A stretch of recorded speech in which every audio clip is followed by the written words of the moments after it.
تلوتہ علیکم، اے نبی آپ ان سے کہہ دیجئے اللہ اگر چاہتا تو میں اس کلام کو تم پہ تلاوت نہ کرتا۔ یہ سب اللہ کی طرف سے ہو رہا ہے اور میں اس کا پابند ہوں۔ ولا ادراکم بہ، اور نہ اللہ تمہیں اس کلام کی خبر دیتا۔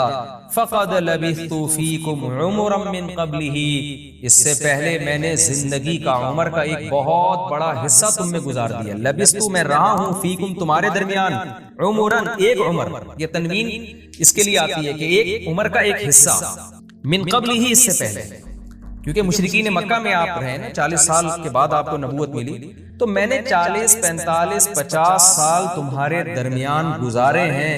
اگر میں نے اپنی طرف سے گڑھنا ہوتا تو ایک آیت تو میں اس دوران پیش کرتا۔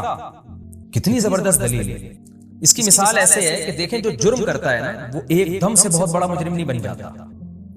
ہم اکثر کسی کو پکڑتے ہیں نا جرم کرتے ہوئے، ایک 50 سال کا آدمی نے ایک بہت بڑا جرم کیا، 20 بندوں کو قتل کر دیا اس نے، یا ہم یوں کہتے ہیں قتل نہیں کیا لیکن اس پہ قتل کا الزام لگا، تو جب عدالت میں سماعت چلتی ہے تو لوگ کیا کہتے ہیں کہ بھئی یہ 50 سال ہمارے درمیان رہا ہے، آج تک ہم نے اس کو کسی جانور کو قتل کرتے ہوئے نہیں دیکھا، تو ایک دم سے یہ آدمی ایسا جری ہو کر 20 آدمیوں کو کیسے قتل کر سکتا ہے؟ اتنا بڑا الزام آپ کیسے لگا رہے ہیں اس کے اوپر؟ ایک شخص بہت بڑا جھوٹ بول دے، بہت ہی بڑا، تو اس کے ریلیٹو کیا کہتے ہیں بھئی ہمارے درمیان 40 45 50 سال رہا ہے، ہم نے آج تک اس کو چھوٹا سا جھوٹ بولتے ہوئے نہیں دیکھا، تو یہ اتنی بڑی جھوٹی قسم اٹھا کے کسی پہ بہتان کیسے لگا سکتا ہے؟ یہ بھی ایک دلیل ہوتی ہے۔ تو اسی طرح رسول اللہ صلی اللہ علیہ وسلم بتا رہے ہیں کہ میں تو تمہارے درمیان، یعنی اللہ سکھا رہے ہیں نبی کو کہ آپ بتائیں، قل اے نبی آپ کہیے کہ میں تمہارے درمیان ایک طویل عمر گزار چکا ہوں، 2-4 سال کی بات نہیں ہے، میں تو پیدا ہونے سے لے کے پلا بڑا تمہارے درمیان۔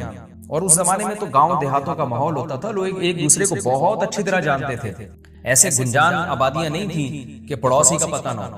آج بھی آپ دیہاتوں میں جائیں، سب ایک دوسرے کو نام سے جانتے ہیں، ان کے نسب سے جانتے ہیں، اور عرب تو اس کا بڑا خیال کیا کرتے تھے۔ تو میں تمہارے درمیان میں نے عمر کا ایک بہت بڑا حصہ گزارا ہے، اگر میں نے جھوٹ بولنا ہوتا تو میرے کچھ جھوٹ پہلے بھی تو پکڑے جاتے نا، مجھے لیڈر بننے کا شوق ہوتا، مجھے حکومت کا شوق ہوتا، مجھے ریاست کا شوق ہوتا، میں کوئی سیاسی لیڈر ہوتا اور مجھے کچھ جھوٹ بولنے پڑتے، کچھ جھوٹی آیتیں گھڑتا، تو کچھ تو گھڑتا نا پہلے۔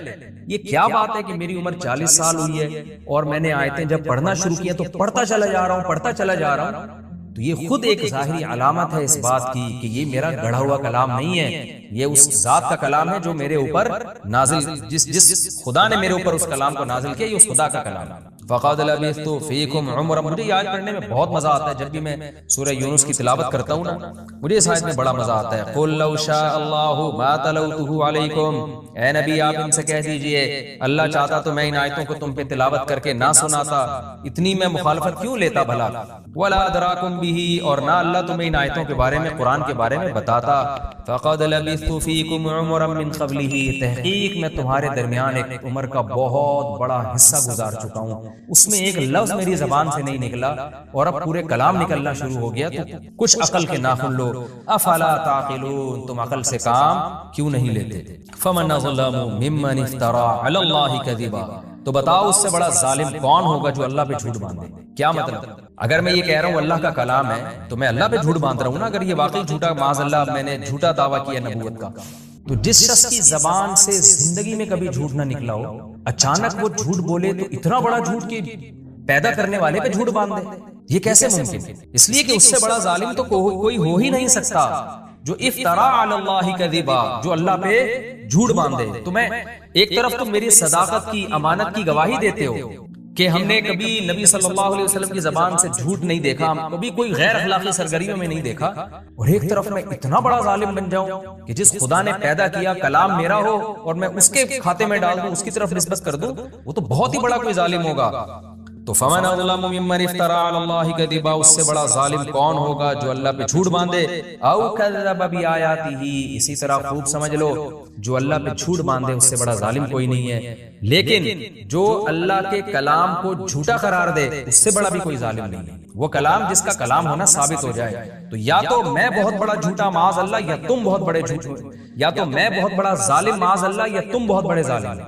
تو تم تحقیق کرو، واقعی اگر یہ اللہ کا کلام ہے تو تم اس کا انکار کر کے بہت بڑے ظالم بن رہے ہو۔ انہ لا یفلح المجرمون، بے شک بات یہ ہے کہ مجرم لوگ کبھی کامیاب نہیں ہوتے۔ اگر میں نے اللہ پہ جھوٹ باندھا ہے تو سب سے بڑا ظالم میں، اور اگر میں نے جھوٹ نہیں باندھا، واقعی اللہ کا کلام ہے تو خوب سمجھ لو پھر اس کا انکار کر کے تم سے بڑا ظالم پھر کوئی نہیں ہوگا، اور ایسے مجرم لوگ کبھی کامیاب نہیں ہوتے۔ وَيَعْبُدُونَ مِن دُونِ اللَّهِ مَا لَا يَضُرُّهُمْ وَلَا يَنفَعُهُمْ۔ مشرکین یہ سارے کام کر کیوں رہے ہیں؟ قرآن کو جھوٹا کیوں قرار دے رہے ہیں؟ اس لیے کہ ان کو اپنے پتھروں کے بنائے ہوئے بتوں کی عبادت کو چھوڑنا پڑے گا اور خاندانی رسومات کا بائیکاٹ کرنا پڑے گا۔ یہ سارا کھیل ہی اسی کا ہے۔ تو قرآن کہہ رہے ہے کہ تم قرآن کا انکار کر کے سپورٹ کس نظریے کو کر رہے ہو؟ یہ بھی تو دیکھو نا۔ دیکھیں ایک آدمی قرآن کا انکار کرتا ہے، ویسے ہی نہیں کرتا، ویسے ہی نہیں مانتا وہ قرآن کو، یہ بھی غلط ہے۔ لیکن ایک انکار اس لیے کر رہا ہے کہ قرآن میں یہ کہا ہے کہ جھوٹوں پر اللہ کی لعنت، اور یہ ایک نمبر کا جھوٹا ہے یہ خود۔ تو ہم اس کو کیا کہیں گے؟ یار تو ایک کتاب کا صرف اس بیس پہ انکار کر رہا ہے کہ تیرے لیے جھوٹ حلال ہو جائے۔ جیسے آج جو ایتھیسٹ اور ملحد لوگ قرآن کا انکار کرتے ہیں، کیوں کرتے ہیں؟ اس لیے نہیں کہ ان کو قرآن کے قرآن ہونے کا یقین نہیں ہے، اس لیے کہ قرآن کی تعلیمات ان کو باؤنڈ کر دیتی ہیں۔ قرآن ان سے زنا چھڑوائے گا، قرآن ان سے ہومو سیکسولیٹی چھڑوائے گا، قرآن ان کو ماں باپ کا احترام سکھائے گا، قرآن ان سے شراب چھڑوائے گا، قرآن ان کو نماز کا پابند بنائے گا۔ تو ان کو قرآن سے دشمنی کیوں ہے؟ آپ دیکھیں نا، سب سے زیادہ ایتھیسٹ اور ملحد لوگ قرآن اور اسلام کے خلاف بولتے ہیں، اب باقی کسی مذہب کے خلاف اتنا زیادہ نہیں بولتے۔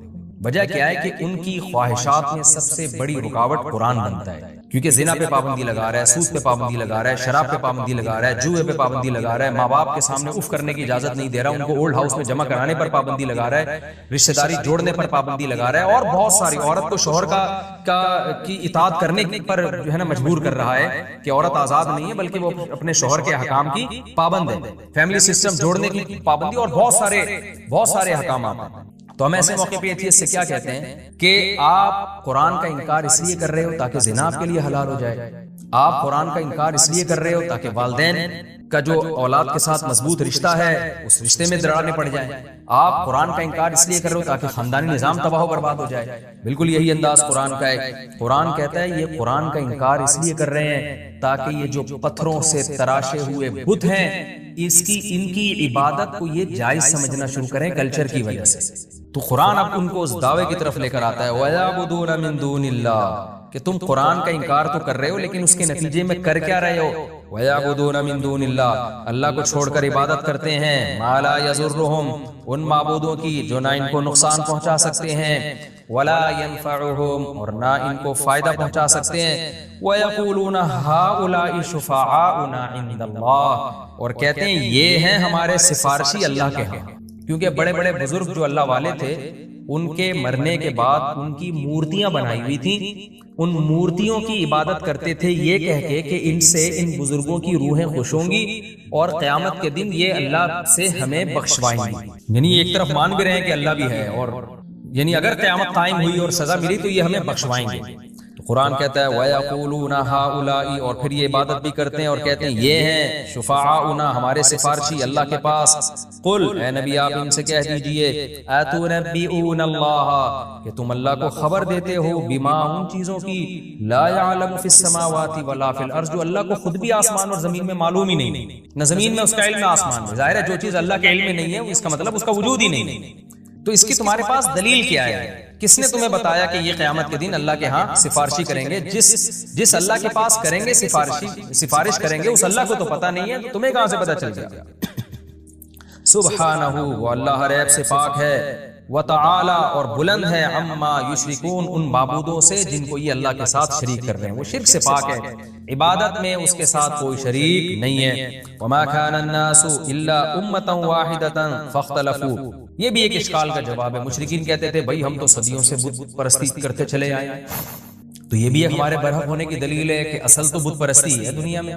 یہ تو نبی صلی اللہ علیہ وسلم نے ایک توحید کا نعرہ لگا دیا اور ایک نیا دین لے کر آیا، تو انسان کی نیچر ہے وہ نئی چیز کو ایکسیپٹ نہیں کرتا، وہ کہتا ہے بھائی یہ تو انسانیت تو بہت پہلے سے چلی آ رہی ہے نا، تو پہلے تو ہمیشہ سے ہم دیکھ رہے ہیں بت پرستی چلی آ رہی ہے دنیا میں، تو یہ نئی چیز جو ہے نا وہ غلط ہوتی ہے، پرانی چیز ٹھیک ہوتی ہے۔ اس کا قرآن جواب دے رہا ہے وما كان الناس الا امة واحدة، نہیں تھے لوگ مگر ایک امت۔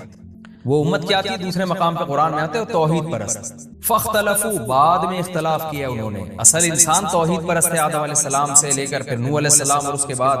یہ تو بعد میں دنیا میں شرک آیا ہے، شروع میں شرک نہیں تھا، سب ایک امت پر تھے، توحید پرست تھے. فاختلفوا، بعد میں لوگوں نے اختلاف کیا ہے. ولولا کلمۃ سبقت من ربک، اے اللہ جب اختلاف کیا تھا تو ان کو ہلاک کر دیتا، ان کو سزا دے کے جہنم میں ڈال دیتا، موت دے دیتا.